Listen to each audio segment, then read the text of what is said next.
Halo semuanya, balik lagi di King Ripan. Kali ini kita bakal ngebahas dua mesin JDM paling populer di muka bumi, 3D sama mesin carry L300 aja. Kali ini kita bakal ngebahas mesin paling legendaris dari dunia JDM atau Jampang Domestic Market. Maksudnya Japanese Domestic Market, yaitu ada Toyota 2JZ GTI dan Nissan RB26 DETT. Kedua mesin ini telah menjadi ikon dalam dunia otomotif, terutama bagi para penggemar angkot karena banyak yang memodifikasi angkot mereka dengan kedua mesin ini. Canda, maksudnya banyak dipakai buat mobil balap. Dan sebenarnya mah kita telusuri perbedaan teknis dan keunggulan masing-masing dan kira-kira mana yang lebih unggul dari kedua mesin ini. Dan sebenarnya mah gak bakal pernah bisa membandingi mesin L300 Lord kita semua, anjay. Pertama kita lihat dulu dari sejarah dan latar belakang. Tapi kita belum intro.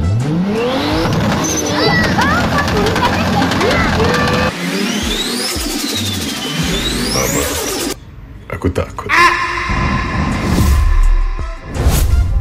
Buat kalian yang follow IG Ripan, nanti bakal Ripan follow back nih kalau misalkannya gak percaya ya. Linknya ada di deskripsi dan juga pin kolom komentar. Anjay, makasih banyak deh Bujang. Latar belakang yang dimana mesin 2JZ GTI diperkenalkan oleh Toyota pada tahun 91 dan dipasang pada model legendaris seperti Toyota Supra MK4. Mesin ini dirancang untuk bersaing dengan mesin-mesin performa tinggi, diantaranya CRF, Aerox, CBR, Klotok, dan juga Yamaha R15 Sikopo.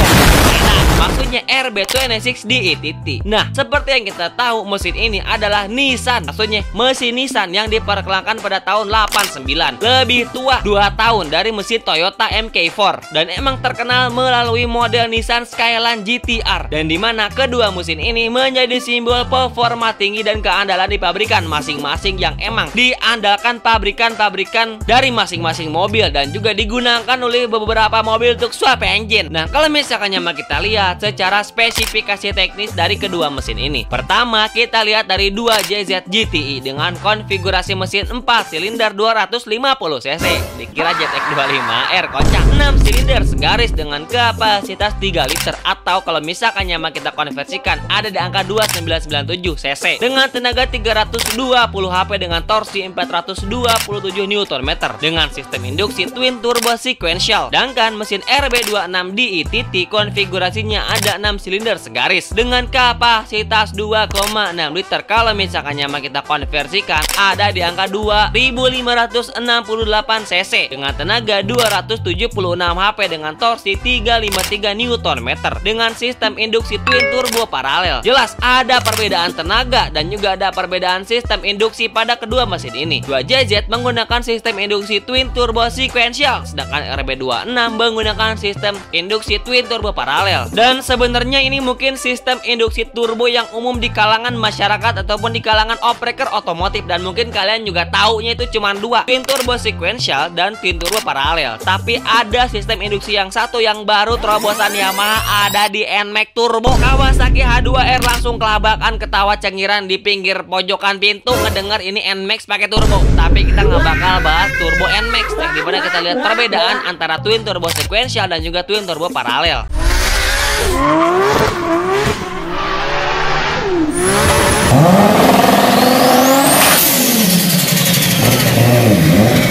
Dan kira-kira mana yang terbaik dari kedua turbo ini? Nah, kalau misalkan twin turbo sequential yang dimana ada dua turbo dengan ukuran berbeda. Ada turbo kecil yang bekerja pada putaran rendah untuk mengurangi turbo lag dan memberikan respon yang lebih responsif. Sedangkan turbo besar aktif di putaran tinggi untuk memberikan tenaga maksimal. Nah, ada kelebihan yang dimana pada twin turbo sequential lebih minim turbo lag karena turbo kecil aktif lebih dulu. Dan yang kedua adalah efisiensi di seluruh rentang RPM dengan tenaga tetap kuat dari bawah hingga atas. Dan yang ketiga, cocok untuk mesin dengan rentang tenaga luas seperti mobil diesel dan ataupun mobil performa tinggi. Sedangkan kekurangannya diantaranya lebih kompleks dan mahal karena memerlukan sistem kontrol yang lebih rumit. Lalu ada lebih sulit dalam perawatan dibandingkan dengan sistem turbo yang lainnya. Dan biasanya turbo ini ada di mobil Supra MK4 dengan mesin 2JZ-nya, ada juga di Mazda RX-7 FD dan juga BMW M5 C7 dengan mesin dieselnya. Lalu kalau misalnya misalkannya kita lihat ada twin turbo paralel, yang dimana sistem paralel twin turbo terdapat dua turbo dengan ukuran yang sama dan bekerja bersamaan. Biasanya digunakan pada mesin V6, PX ataupun lebih besar, yang dimana masing-masing turbo melayani satu sisi bank silinder. Dengan kelebihan yang pertama, desain lebih sederhana dibandingkan dengan sequential. Yang kedua itu respons lebih instan di putaran menengah ke atas. Dan yang ketiga, lebih cocok untuk mesin besar yang membutuhkan tenaga banyak. Dan kekurangannya adalah turbo lag bisa lebih terasa dibandingkan sequential pada RPM rendah. Dan yang kedua, kurang efisien di putaran rendah jika dibandingkan dengan sequential. Dan biasanya sistem turbo ini ada di Nissan GT-R R35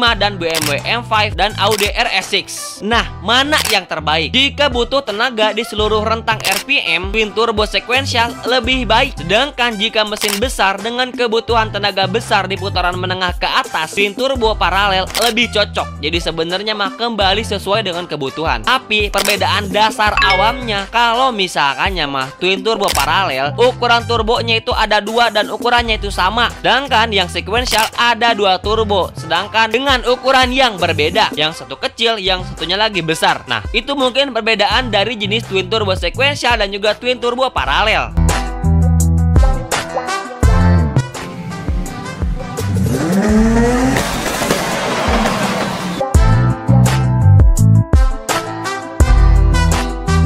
Kembali lagi ke perbedaan antara mesin RB26 di ITT dan juga mesin 2JZ, yaitu pada bagian desain dan konstruksi. Kedua mesin memiliki konfigurasi 6 silinder segaris yang dikenal dengan keseimbangan dan kelancaran operasionalnya. Blok mesin 2JZ GTI terbuat dari besi cor, memberikan kekuatan dan daya tahan yang tinggi. Sementara RB26 di ITT juga menggunakan blok besi cor, namun memiliki desain kepala silinder dengan 6 throttle body individu yang meningkatkan respon mesin pada putaran tinggi. Jadi kalau misalkannya mah dilihat, 2JZ mungkin memberikan kekuatan dan daya tahan yang lebih tinggi, sedangkan RB26 memiliki respons mesin pada putaran yang tinggi karena menggunakan 6 throttle body individu pada kepala silinder. Nah, lalu kalau misalkannya kita lihat potensi modifikasi dan performa, kedua mesin ini sangat populer di kalangan modifikator karena kemampuannya untuk mengalahkan Pega ZR, maksudnya menghasilkan tenaga besar dan memodifikasi yang tepat. 2JZ GTI termotivasi dari mesin konfigurasi Supra Palgeter, maksudnya dikenal mampu mencapai output hingga 800 horsepower dengan komponen internal standar ataupun dengan CDI Shogun Kebo. Dan dengan modifikasi lebih lanjut, angka 1000 HP bukanlah hal yang mustahil. Di sisi lain, RB26 juga memiliki potensi yang besar, namun sering dianggap lebih kompleks dalam hal perawatan dan modifikasi dibandingkan 2JZ. Hal ini pastinya ada korelasi dengan desain dan konstruksi, yang dimana 2JZ GTI memberikan kekuatan dan daya tahan lebih tinggi daripada RB26.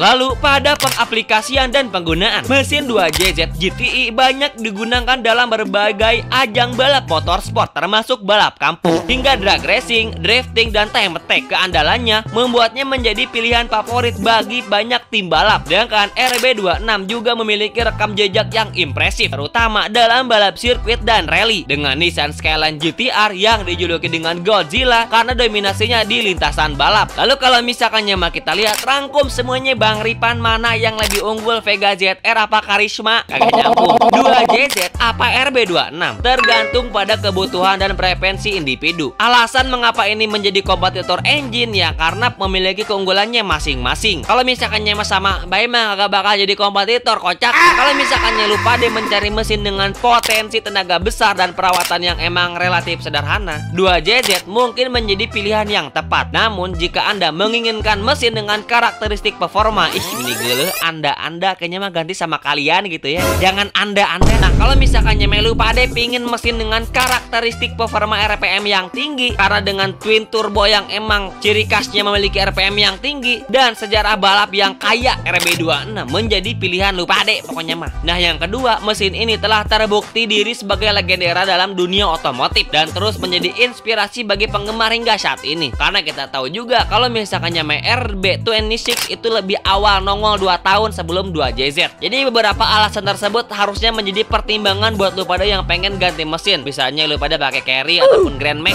pengen pakai mesin sport, pilihlah kedua mesin ini sesuai dengan kebutuhan. Apalagi mungkin kalian kurir gitu ya, pakailah mesin RB26 ataupun 2JZ biar lebih kenceng dah tuh. Apalagi kalau misalkan lu pada pakai mesin X-Taxi yang lemot udah ngebul gitu ya buat ngegokar misalnya, gantilah mesinnya dengan mesin ini. Recommended dah pokoknya mah ya.